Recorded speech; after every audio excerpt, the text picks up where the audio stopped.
Salam, Sena Beta EzraEl, in all the four corners of the earth. This is King Biniyami Selamun of Sena Beta EzraEl, and I'm speaking from my royal courts in Thohoyandou, Limpopo province in South Africa, where there is a very considerable number of Lemba people residing in this place. As we look back into the historical account of how they came here, all the way from Yemen, Sena in Yemen, to Kenya, Tanzania, where they built Sena 2, and then they moved up to Mozambique to create Sena 3. The Sena 4 was never created, but was never built, but now we are here sitting on the same ground where they came a long time ago in the southern part of the continent of Africa. Now this is Solomon's grandson speaking, who took over the leadership from Solomon of the Lemba Sena tribes. Yes, thank you, and we send greetings here from the royal court in Thohoyandou in Benda, where the kingdom eventually moved to, according to a historical account. And we would like to send these greetings to all children of Israel around the world. We know that we do have Sena children, the Kike Sena, in many parts of the world, and we noticed recently has been discovered that the 12 tribes of Lemba have been identified in the United States of America. Yeah, through a DNA program that had been running for too long in that country. There has been some DNA testing that had been happening over there in the United States of America, where the Sena tribes have been identified. You will take notice that as we speak these days, we do not use the word Lemba so much. We are going back to our tradition of our original name, which was Sena rather than Lemba. So Lemba came as a late development to the name of the nation. And so therefore we are reverting to the original name, which was Sena. Yeah, Sena is located in Yemen. Yeah, this must be understood properly, please. Yes, and we are now going to talk about these people, this nation, not a tribe. The nation is called Sena. Yes, and Sena is the house of Israel. Yeah, the name Israel, as you know, according to our history, our historical account, was a title that was given to one of our kings in this history, in this lineage of this nation, who was called Yaikobi. Yaikobi, whose name means follower, was given the title Israel when he was crowned a king by the Almighty, the creator of all things. Yes, the name of the creator, as you know, according to the Beta EzraEl tradition and Sena tradition, and the custom and the language behind this, is Eli Amlak. So when you say Eli Amlak, the translation could become the Almighty God when you speak in the English language. But if you want to say the Most High God, you can say Leuli Amlaki, Leuli Amlaki, which means the Most High. In tradition in English, it says the Most High God. So we do not use names that the religions have established. Yeah, it was the religious nations and Gentile nations that have set that style. So we are not interested in the style that was set by religions that were formed by man. Yeah, now today I'm going to speak about how religions came into our culture to reclaim it and try to put themselves in our shoes, but try to capitalize on our culture to make our culture look like one of the religions that we know about today. We have the most prominent religions in the world today, the three most popular religions like Christianity, Islam, Judaism, Rabbinic Judaism. So we have three religions that are driving the world crazy right at this moment in time. And we are Beta Israel. Who are Beta Israel? The Beta Israel are the Sena people that go by the name Lemba today, which also was not the original name that should have been given, that you should be keeping today. They should have kept the original one.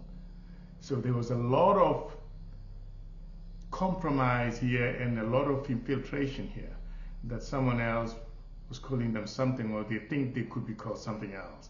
And then later on they lost the original name, Sena. Sena is a very important name. Yeah, Sena is from Yemen. Yemen was called Nagirani before it was called Yemen. When you say Yemen, you mean the right hand side. It's a direction. Yes, this language is Ge'ez. The names that you see in the Bible today, all the names of the patriarchs are in the language called Ge'ez. Ge'ez. Yes. I know someone will be saying, are you talking about the Ethiopic language? No, we don't have a language called Ethiopic. We don't have it. It doesn't exist. The language is Ge'ez. Yeah, that's right. That's the right name of the language. The language of the ancient Israelites was Ge'ez. Yeah, this must be understood, please. Yeah, the names are all in Ge'ez of our patriots, our heroes, our characters from the Holy Book. The Holy Book is called Metzihafe Kedus. Metzihafe Kedus. Yeah, today I want to speak very briefly. I don't want to take too long.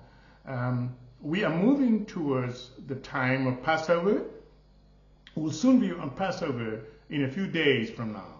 Yes, because it will soon be full moon of the first month of the year. The first month of the year is Megebe. Yeah, it's not Messiah. Some people think it's Messiah. Messiah is in April, a Gregorian April. Yes, we are not using the Gregorian calendar, so we can say this month is in April, so it's not April yet, so it's not Messiah. No. We look at the moon to determine when the moon begins. What you call the month is called the moon. Yes. So we do have the latest book that was released.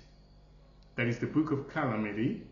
The Book of Calamity, which in our language is called Metzihafe Yasar. Metzihafe Yasar. Yeah, this is a little bit similar to what you hear from the religion of Judaism. See, I'm going to talk about religion, how religions should not be confused with our culture. All right? Yeah, so this is the book Metzihafe Yasar, and there is a book somewhere that is called the Book of Yashar, which is a Jewish book from the Jewish religion. Yeah, they have a book that with a similar name like this one, but it's not exactly this book. And they say that Yashar in the Hebrew language, which is not the language of Israel at all, the language of Israel is Ge'ez. Yeah, they say it means it's the book of the upright ones, or the righteous ones. Well, that is not the name. Yasar is not, doesn't mean that from the original people. We are the original people. So it doesn't say that.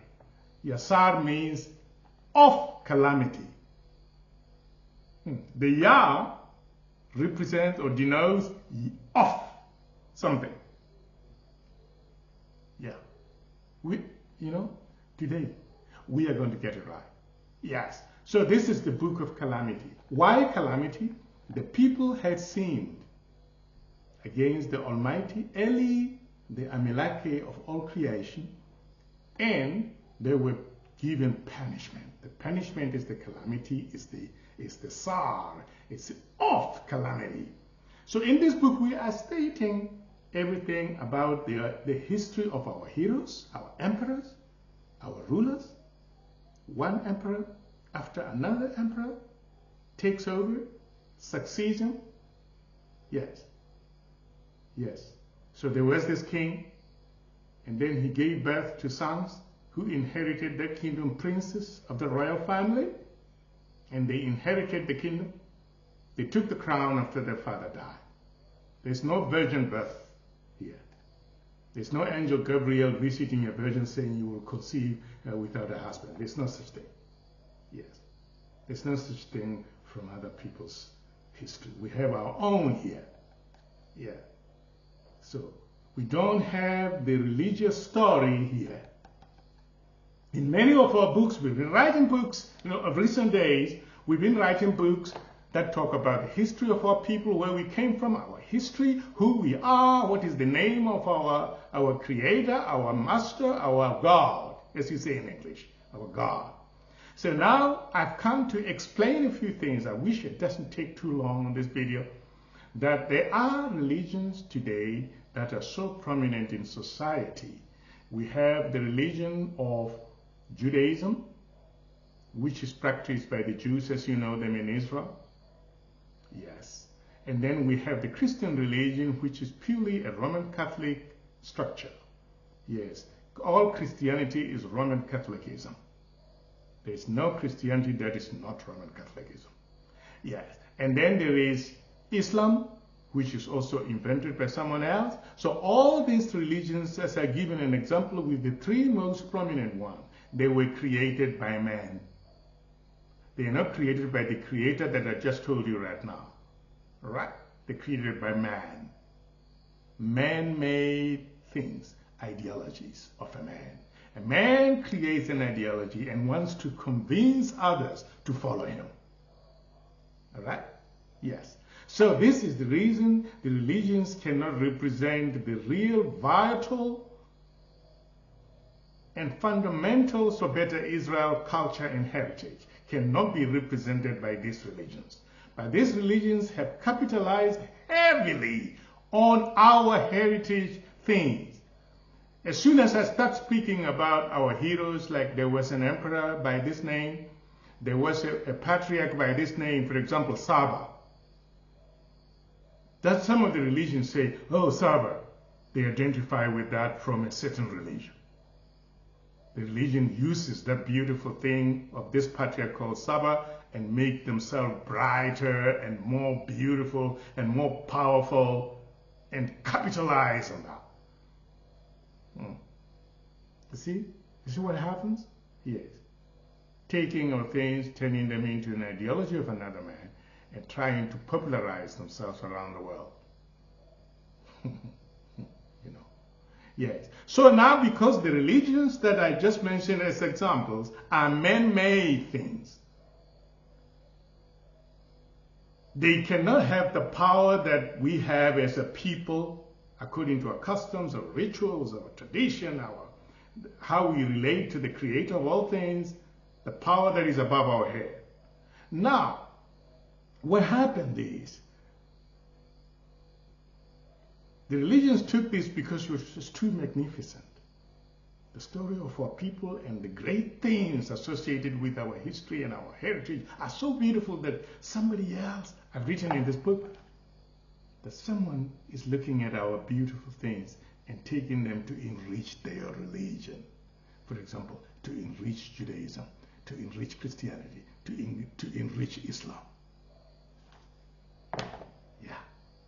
Yeah. Without us, they don't have anything to base their ideology on. These religion makers, these religion creators. Yeah. They created the religion, they sent missionaries to convince somebody of their philosophy. This is what it's all about.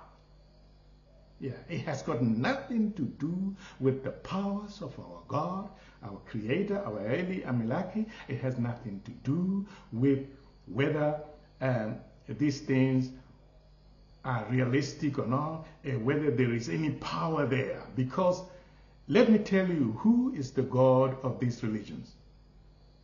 For example, these three ones, let's concentrate on the three religions that I just mentioned earlier, the most prominent ones. You know, yeah, the religions that I just mentioned, they have a God each. Each one of them has a God. All right, good.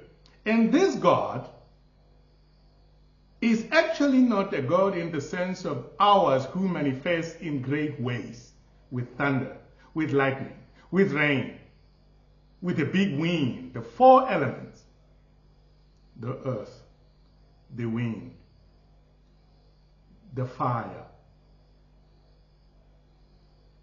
All right? All right. So he manifests in these four elements.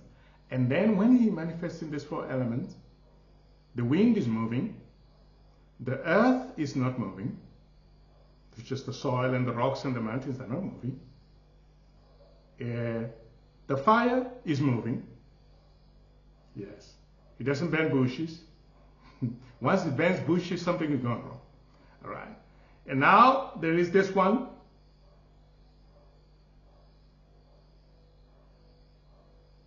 It's the fire, the water. Yeah, the water, I've forgotten the water.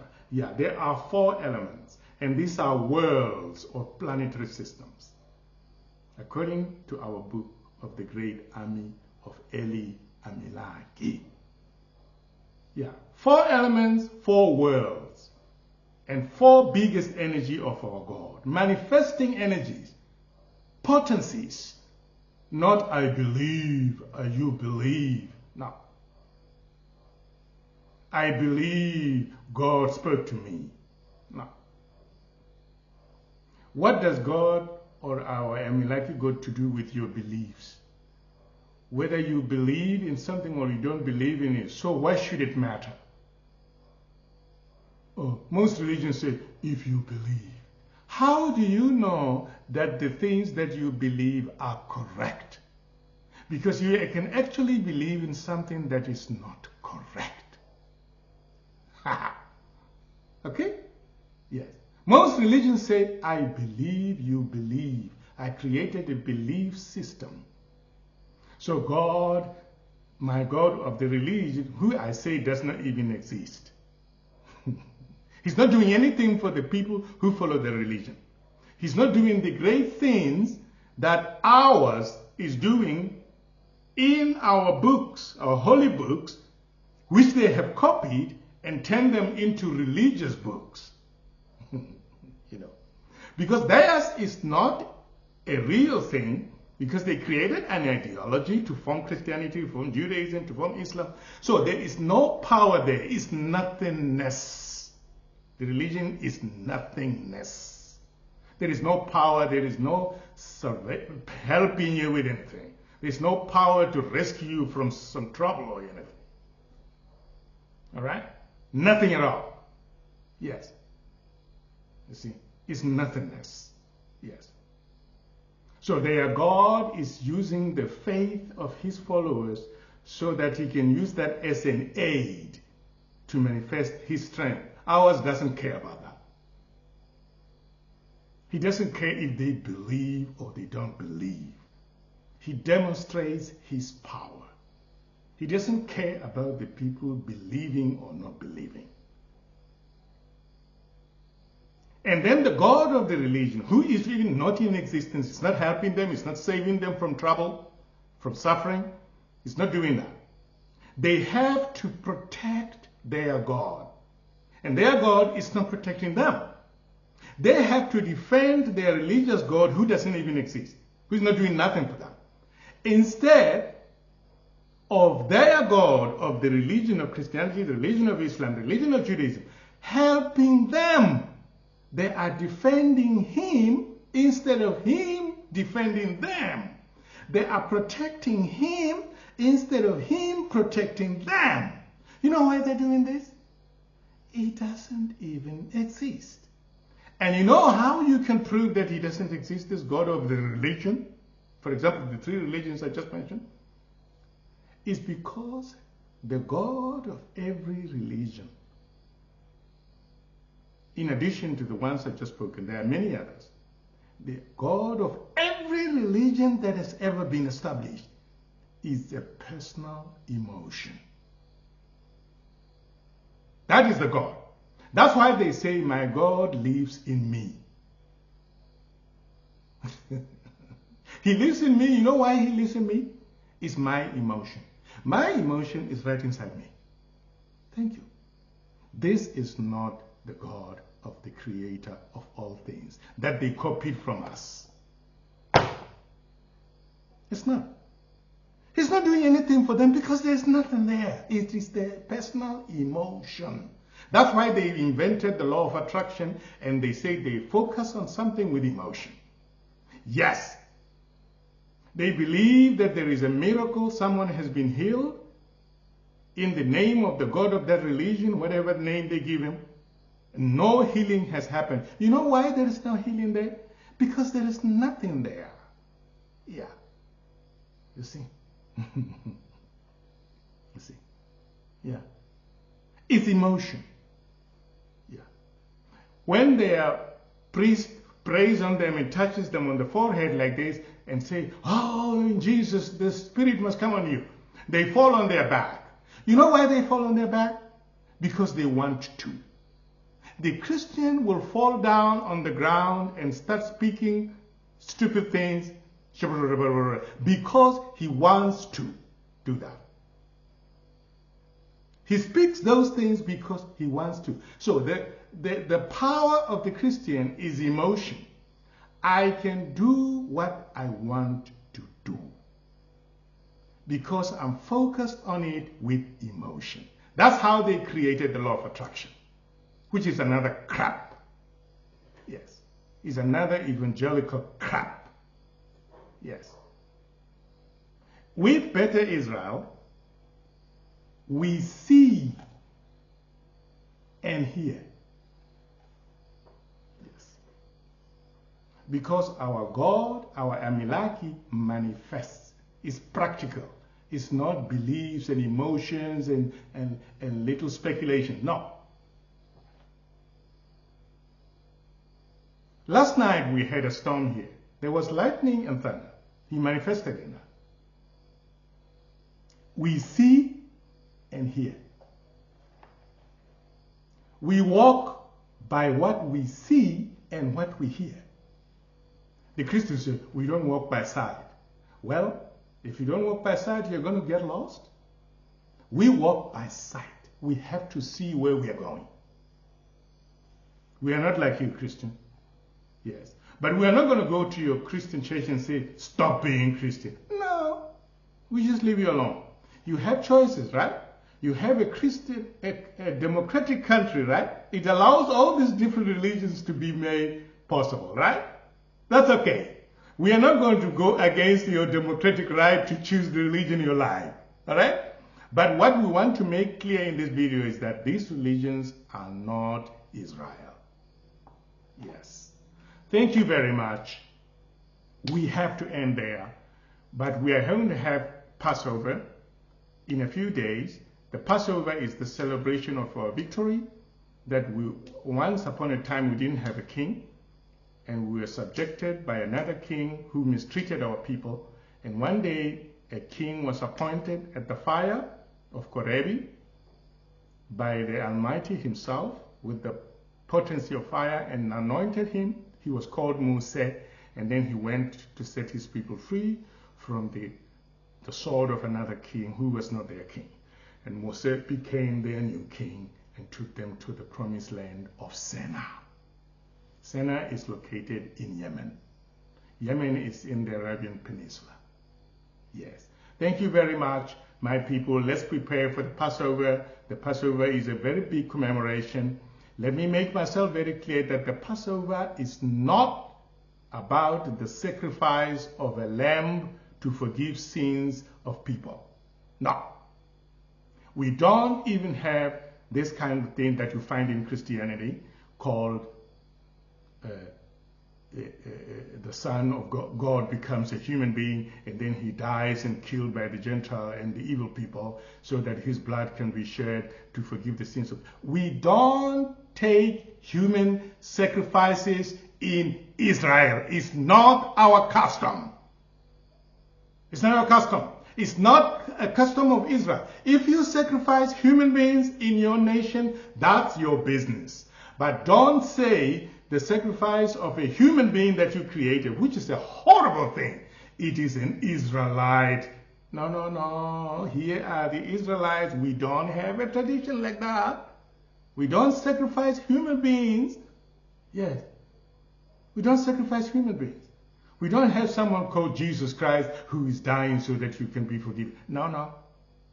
There are no human sacrifices accepted in Israel. The religion has created that. The religion of Christianity, for example, has created that. We have no business with that, but we are trying to make it clear that this is not Beta Israel. Yeah, we don't have a character by the name Jesus Christ in Beta Israel. We don't have that person, first of all right? The religion has created that. All right? Thank you. Yeah, they should stop using our material to enrich their religion, because our material is so beautiful and so wonderful, but if they want to use it, they must get the copyright permission. And as soon as they try to get the copyright, we say no, because we are saying that we sacrifice, our God was taking human sacrifices. He's not taking human sacrifices. They speak stupid things. Oh, God became a man so that he could die. So that he could die? Does it make any sense? How can someone save you and he's being killed? It doesn't make any sense. It sounds very stupid. Yeah. So, look, this is Beta Israel. Yes. Beta Israel is none of the religions that I've just mentioned to you. Now we have a war going on. Iran, Israel, and the United States. All these countries have these religions prominent in their lands, in their soil. And none of these people have any salvation, any rescue from each other when they attack each other. The God of the religion is not defending them. No, it's not helping them. The Christians, when someone dies, the Christians are celebrating that the person has gone to heaven. Does that make any sense? Look, if your people have been killed in a war with another nation, you have been defeated, it's a shame. There's nothing to celebrate there, if you are a proper thinking person. Yeah. So if the Iranian leader was killed by the US and Israel forces, it's a loss. It's a humiliating thing. Yeah. The God of the religion which they are keeping in Iran should have stopped the Americans from killing the supreme leader. Yeah, this is where the victory is coming from. The victory is not that I'm dying for Allah, I've gone to Allah, so martyrdom is part of Allah's plan. No, that's defeat. That's retreat. It's a shame that he was able to succeed in killing the supreme leader in the country, to kill the commander of the armed forces in the country. And in Israel, if the Israelite God is so powerful, he should prevent all the missiles from hitting Tel Aviv. Yeah, many people have died. What's the point? What's the point? The religious God is not going to help because it's a personal emotion. Yes, I love the people of Iran. I love the people of Israel. I love the people of the United States. But the religion gods that they are keeping are not helping them. Yes. Okay? If Donald Trump is doing badly, for example, I'm just giving you an example. I'm not sure he's doing badly or not. He could be doing badly, not doing badly, but the problem is that the God of the religions that they are keeping is not helping them. Yes. Okay? Because it's not a real power, it's a personal emotion. Yes. Thank you, my people. I kept it too long because the message was so important. Wait until we celebrate Passover. Yes. And we become victorious again, and the power of this Eli Amlak will descend with great manifestation. It could be a cloud and a big rain, something that can stop somebody from hurting us. Salam, salam, my people, Beta EzraEl. Salam, which means peace unto you all. This is King Biniyami, Selamun, son of the great Selamun of the Sena people from Sena, Yemen. Salam, salam. Peace be unto all people in the world.